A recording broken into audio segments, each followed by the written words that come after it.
Por la señal de la Santa Cruz de nuestros enemigos, líbranos, Señor Dios nuestro. En el nombre del Padre, y del Hijo, y del Espíritu Santo. Amén. Señor mío y Dios mío, creo firmemente que estás aquí, que me ves, que me oyes.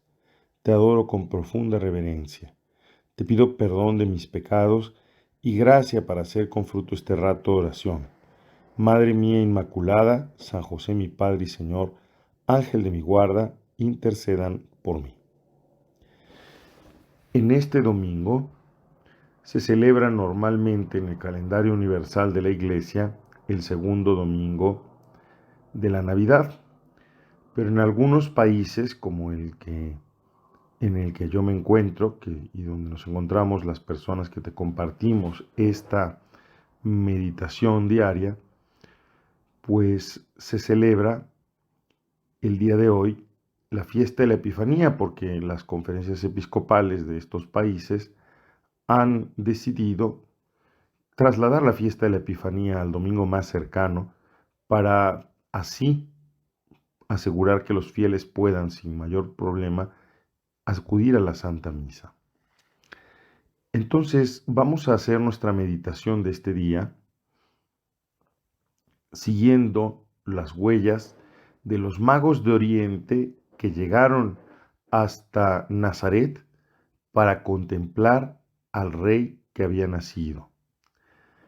Y es una festividad de la que podemos sacar tantas cosas importantes, espirituales, para nuestra vida cristiana. La primera cosa a la que querría invitarte a que nos fijáramos es que el texto del Evangelio que se proclama nos habla de cómo al llegar los magos lo encontraron envuelto en algunos paños. Estaba allí en medio del pesebre, pero envuelto en unos paños. Jesús es un rey que reina envuelto en paños. Y esto nos enseña que también nosotros debemos buscar reinar, no tratando de conseguir el triunfo sobre nuestros hermanos, sino más bien sobre nosotros mismos. A ejemplo de Jesucristo, hemos de ponernos al servicio de los demás para conducirlos a Dios. Los magos preguntaron, ¿dónde está el rey? Y este niño, que es rey, ha nacido para nosotros. Está entonces, realmente este rey se encuentra en nuestro corazón. Pero no puede estar en un corazón lleno de egoísmo o de soberbia que nos separa de Dios. No puede estar en la falta de caridad que nos aísla. Allí no está. Allí el hombre resta solo, queda solo, permanece solo. Hoy, delante de Jesús, niño que reina sin signos de realeza, nosotros le pediremos la gracia de que arranque de nuestro corazón, de nuestra vida, la soberbia que destruya nuestra brama de afirmación y de imponernos a los demás. Pediremos sobre todo que sea la identificación con Él el fundamento de toda nuestra personalidad. La narración de la llegada de los magos de Oriente también nos habla de un camino que no es fácil.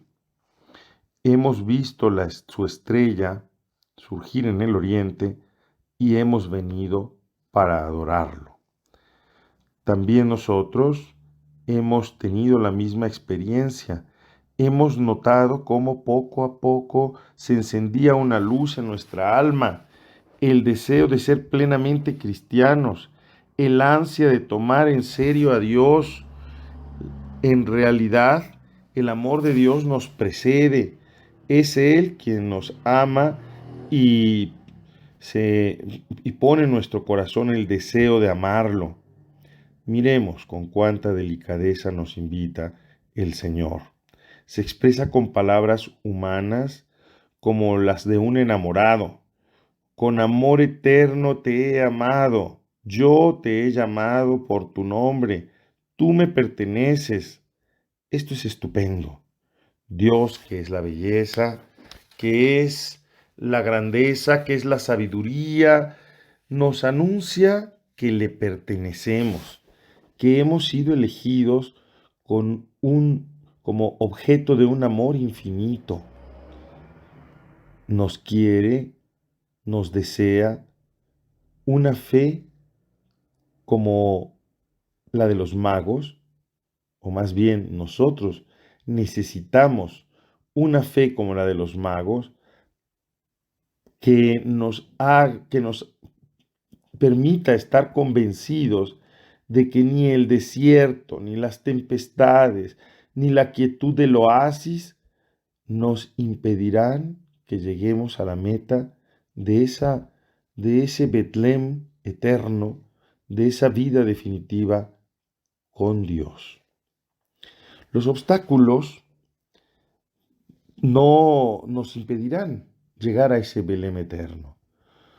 Nosotros recordamos cómo Herodes, al oír las palabras de los magos de Oriente, se quedó pues inquieto y turbado, y con él se turbó también toda Jerusalén.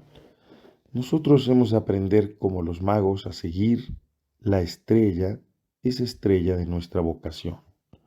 Delante de la decisión plenamente humana y plenamente cristiana de vivir coherentemente nuestra propia fe, hemos visto cómo vemos cómo sigue ocurriendo que surgen inmediatamente los obstáculos, las contradicciones tanto internas como externas. No falta quien se escandaliza y permanece desconcertado. No falta quien se opone, a veces incluso con violencia. Parece que no conciben la realidad si no es dentro de sus limitados horizontes terrenos, y hacen burla de nuestro empeño cristiano.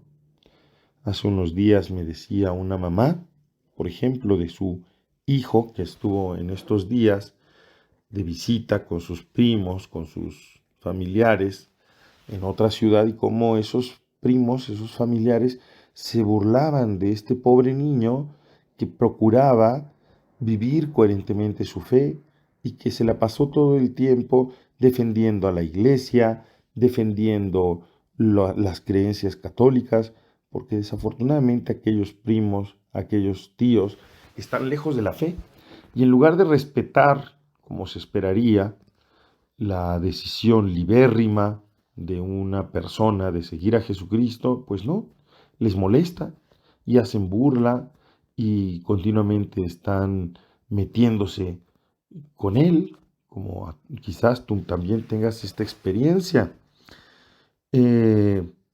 Pero estos obstáculos no provienen solamente del exterior, provienen también de nosotros mismos, que a veces nos cansamos, que abandonamos la lucha, que nos dejamos arrastrar por el mundo, por el ambiente y también por nuestras pasiones desordenadas. Hay tantos motivos aparentemente razonables para que nos dicen, que nos aconsejan, hombre, deja eso en paz. Hay tantos motivos para refugiarnos en la aparente comodidad de una vida sin el conforto de la fe, eh, que nos invita a vivir de una manera, pues, como todos. Entonces tenemos que estar atentos para no pensar como Herodes, que es un potente de la tierra y que tiene la posibilidad de servirse de la colaboración de los sabios. Reunió a todos y a los sumos sacerdotes y a los escribas del pueblo y se informó acerca del lugar en el que debía nacer el Mesías, pero toda su potencia y toda la ciencia no lo pudieron guiar como a los magos a reconocer a Dios. porque su amor, su corazón, perdón, estaba endurecido. El poder y la ciencia son instrumentos que pueden ser utilizados para la maldad, para el deseo vano de aniquilar a Dios, por el desprecio a la vida de un pequeño grupo de inocentes, como pasó con Herodes. La vocación, sin embargo, es la primera realidad y como la estrella resplandece delante de nosotros y nos guía en nuestro camino de amor a Dios. Por lo tanto, no debemos tener dudas. Si alguna vez pasa que esa estrella de nuestra vocación, de nuestra llamada a vivir coherentemente la fe, se esconde, pues nosotros hemos de saber que así ocurre en algunos momentos de nuestra vida, porque puede suceder normalmente por culpa de nosotros que llegue la tibieza, porque a veces nosotros abandonamos la vida de oración y la lucha interior, y entonces puede ocurrir que, como pasó a los magos, ya no vemos esa estrella que nos guía. Y entonces, ¿qué vamos a hacer? Pues vamos a hacer como hicieron los magos, a pedir consejo, acudir directamente a la dirección espiritual, al confesor, a ese hermano tuyo, hermana tuya, que te ayuda con las cosas espirituales.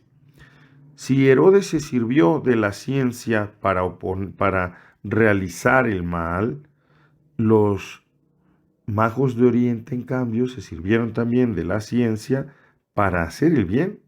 Y nosotros, los cristianos, no tenemos necesidad de preguntar a los sabios de la tierra, porque Dios nos ha dado a la iglesia en la cual el Espíritu Santo nos da la seguridad de la doctrina y de la gracia de los sacramentos.